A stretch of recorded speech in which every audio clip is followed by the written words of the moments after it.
So we're going to start with the move pawn to e4. Black responds with the move pawn to c6. This indicates the Caro-Kann defense.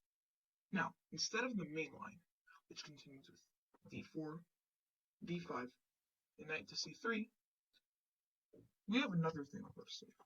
This position, I recommend you make the move knight to f3. And after the main Caro-Kann move, pawn to d5, you continue with the knight move to c3. This is called the two knights attack of the Caro-Kann, an extremely trappy line with a bunch of cool chess tricks. Alright, so in this position, black really has three options. d4, d takes e4, and bishop to g4. Alright, so let's start with d4. d4 might look like a good space grabbing move, but it's actually a mistake. We will retreat with the move knight to e2, pressurizing the pawn on d5. Now, you might think, well, why can't black just move his pawn up to c5, grabbing even more space and defending his central pawn? Well, in this position we go pawn to c3. Now, if black takes our pawn on c3, we will gladly take back with the knight with a much better position and much better development. But our opponent might be thinking, why? Well, I'm going to go pawn to d3, grabbing even more space and attacking his knight. Well, now, we move our knight out of the way. Knight to f4. Double attack on the pawn. But now, it seems like black can make the move pawn to c4, protecting his space-grabbing pawn with a great position. But here comes our first cool chess trick. Queen to a4 check. Boom. The queen on a4 is checking the king on e8 and hitting the pawn on c4. So after a blocking move, like knight to c6, when queen takes c4, we haven't only won the pawn on c4, but we've also are about to win the pawn on d3, as we have three attackers, and he only has one defender.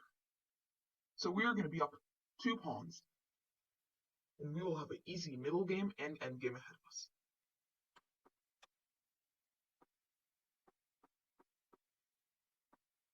This concludes that the move pawn to d4 is not a good move in this position. So, let's look at the most common move here, which will happen in most of your games.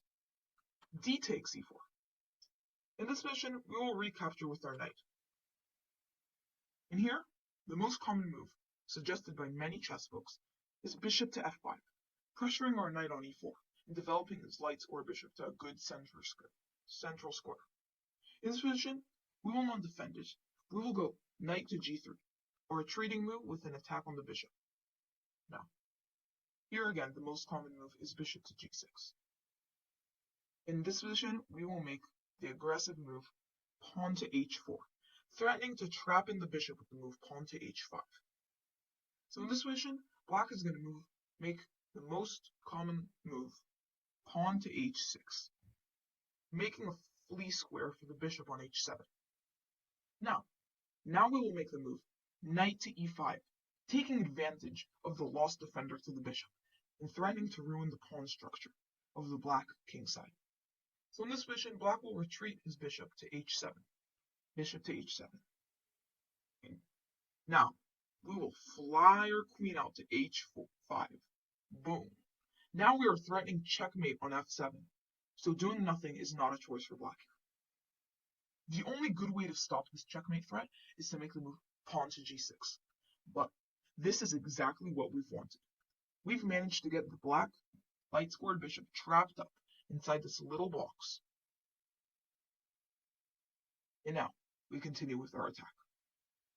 Bishop to c4, a tricky move, because in this position, it looks like your queen is hanging, but it is not. This happens in many blitz games and bullet games, because if your opponent foolishly takes your queen, you end the game immediately with bishop takes f7, checkmate to the black king. This may not be done. So, now, black must defend the checkmate. The only good way to defend the checkmate is going pawn to e6. After pawn to e6, we now need to retreat our queen, because it's hanging on h5. So we don't retreat it all the way, we retreat it to the move square, e2, queen to e2. But now we are not only retreating our queen, we are threatening a big trick. Let's say black makes a regular move, like knight f6. Well, guess what? We have the thriller. Knight takes f7, boom! Because after king takes f7, we have the two-move checkmate with queen takes e6, and after the forced king g7, queen to f7 is check and mate. So after queen to e2, he may not just sit around and do nothing, like the move knight to f6.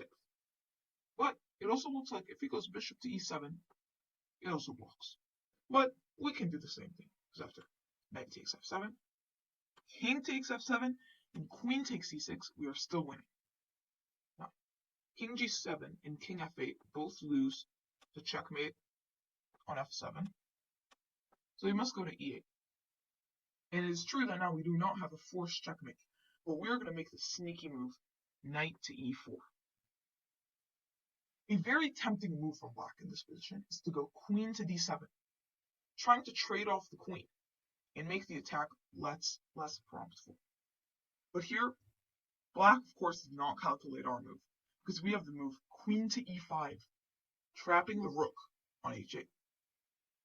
And here, we will just be up a piece, because black cannot block with knight to f6, because after knight takes f6, we are winning the black queen, because the bishop on e7 is pinned. Those are some amazing tricks in the h6 line. But you might be wondering, hey Ollie, what if he makes the move pawn to h5? None of this might happen if he does this. But we still have some amazing cool chess tricks in this position. Starting again with knight to e5, threatening to ruin the pawn structure. So the bishop must retreat. But if it retreats, we will win a pawn. So the most common move and most tempting move here is queen to d6, saying that if knight takes g6, then queen takes g6, which is indeed what we will do.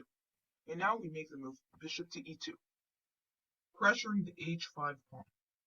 This is the drawback of the h5 line for black, because his h5 pawn is still weak, and it will become a very big opening in middle game weakness, and we will easily be able to take advantage of it, because after the move knight to f6, we will simply continue with the move pawn to d4. Black will continue developing his pieces. Knight to d7, bishop to g5, and now black will want to develop his final piece, the bishop on f8, and he will go pawn to e6. But this is a big blunder. Can you spot how? Yup, you're right. It's bishop to d3, and the queen is almost trapped. Has to give up the knight. And boom. f5, bishop d3, queen f7, and we just won a piece. So we can obviously conclude that in this position, the move bishop to f5 is a no-no. So let's check out the move bishop to g4. In this position, bishop g4 is a good move. Not really making many threats, but just developing a piece to a good square and pinning the queen on d1. In this position, we will make the move bishop to c4. A normal developing move, preparing castle on the king's side. Bishop takes f3 again would be not a very good move, because after queen takes, we're threatening checkmate in a few on f7. Well, not in this position checkmate, but a very good move, queen takes f7, and we're through. We already have 3 pieces developed. I mean, that's enough. This is not good. So bishop takes f3 cannot be done. So in this position, he might make the move knight to f6. But another blunder he has made, because in this position, another cool chess trick has arrived. With the move bishop takes f7, boom! Giving check to the king. And after the king moves and takes the bishop with king takes f7, we will make the move knight to e5 check. Attacking the king and attacking the bishop twice. After king to e8, and knight takes g4. Knight takes. Knight takes. We've not only regained our piece, we were up a pawn.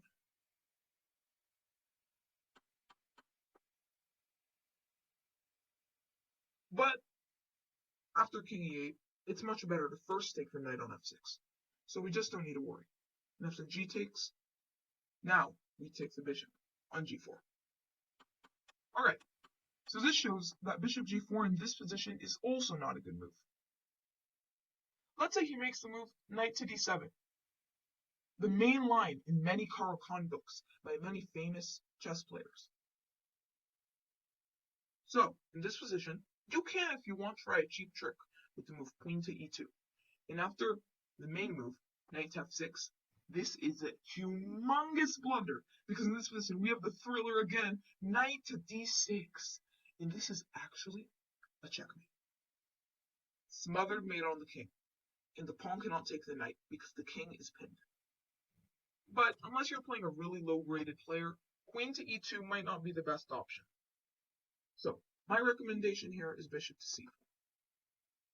After the main move here, knight to f6, we will make the move knight e to g5, threatening bishop takes f7 checkmate. So here, he will make the normal move, pawn to e6, right? Blocking. But here, we will make the move queen to e2. Again, threatening our previous trick with knight takes f7. And all moves fail, because in this position, if he makes a move, for example, bishop to e7, sure, we take on f7, and after this move right here, you can't go here. If here we have this, and this is mate, and if here this is mate, and if here we just go pawn to d4, and after g5, bishop takes g5, checkmate. So it is obvious that bishop e7 doesn't work, and the only move here that will work, knight to b6, opening up the bishop. And this is what most players will do. And even many engines like this move. But this is a big blunder, to say the least, because after knight to e5, how are you going to stop me taking on f7? And the answer is you can't. The most accurate line here for black is knight takes c4, queen takes c4, queen move, for example, c7, and now we just take the pawn. And after rook to g8, we have a completely better position. We have so many developed pieces, we just won a pawn on f7, and he has this weak e6 pawn, which will not let him have a steady endgame, because we will be able to apply a lot of pressure to this pawn and eventually win it. So, now we see that also d takes e4, we can meet with many tricks. But the last line black has here is bishop to g4, the Mendino variation. Now, we first will pressure his bishop with the move h3, testing out what move our opponent will make. Take on f3 is useless, because we just win the bishop pair. And after d takes e4 and knight takes e4, we already have two pieces developed and the bishop pair. This is already much better for white. So in this position, black will make the retreating move, bishop to h5, maintaining the pin on the white queen. Now, we will make the move e takes d5, and after c takes d5, we will make the move pawn to g4, aggressively kicking the bishop out and forcing it to the g6 square. And now, we will make the move h4. In this position, the move that black must make is h6, providing an escape square for the bishop. But here, we have another trick up our sleeve, which starts with the move bishop to b5 check. Woo. So in this position, knight to d7 is obviously not possible, because we will just win the pawn on d5 with a much better position. So he must make the move knight to c6. After knight to c6, we make the move knight to e5, threatening to take on c6 and win the rook, and threatening to ruin the kingside pawn structure with knight takes g6. But in this position, black can't really defend both in a really good way, so he must make the move rook to c8. Now, we're going to make the move queen to f3, threatening to take on d5 with our knight, our last chess trick of today. And after he defends it with the move pawn to e6, we have the amazing move pawn to h5, and we are winning the black bishop. The black bishop may not retreat in this position, because bishop to h7, queen takes f7 is a checkmate. So he must sacrifice himself. For example, knight to f6, and h takes g6. But this is not only a piece right here. We are so much better. We are completely winning. It's not only the piece, it's the whole king side that's falling apart. He cannot take here, because we take with our knight, and this is way too weak. And he cannot just wait with a move like a6, because we'll just take with check on f7. Or, even better, we can just take on c6, and then take on f7 like this, forking the queen and the rook.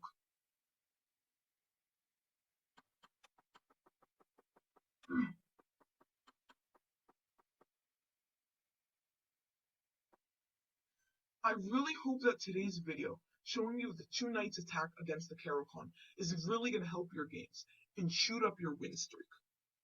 I really hope you liked this video. Please like and subscribe for more content, and I'll see you next time.